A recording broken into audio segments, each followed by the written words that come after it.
I've got to say that what I experienced today when I visited Tallulah's women's prison, what they call the reentry program, and they have a substance abuse program there.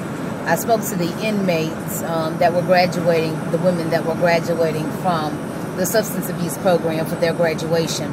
And then I had the privilege of being able to go through and talk to the women that were sitting in the GED classes, the literacy classes, and the almost about to receive their GED classes.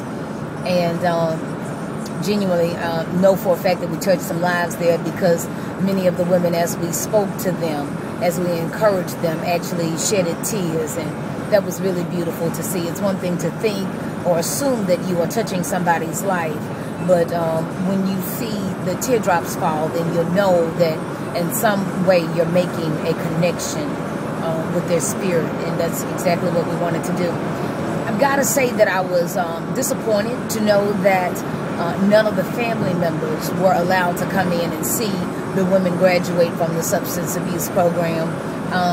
Then I have to equally say that I was once again reminded of how there is a tremendous amount of difference between privately operated prisons and state-operated prisons. One that I experienced firsthand, and it was no different at Tallulah. I was really excited about the fact that the sheriff and the warden both attended the graduation, and after the presentation, the sheriff, Sheriff Cox out of Madison Parish, decided that he would buy 50 of our books for the library so that the ladies could have them to read.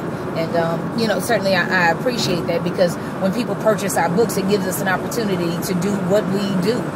Me coming down to Tallulah today, it was a 2.5-hour drive, and it was a speaking engagement that I would not be receiving any speaking fees for, nor even any gas money for. So him purchasing our books today allowed us to keep doing this work that we so willingly and readily do in the community, to try to redirect some of these lives and keep some of our people out of this criminal justice system, because I just think that it diminishes one's life to be locked in a cage. I just don't think that there's any way that God intended for any of its people, his people, to be living. So now we got a couple of stops that we've got to make in the Monroe. Got to stop to make in Grambling to handle some of our own legal affairs, and then we'll be headed on into Shreveport this evening. As always, just a blessing and an honor to be able to be of service, and it was awesome to see the people there, the ladies there that had already read our book, the one that got away. I'm just thankful to God that we have an opportunity to keep doing this kind of work, and that maybe through our work, just one life will be changed. One mother will decide not to choose incarceration as her experience again.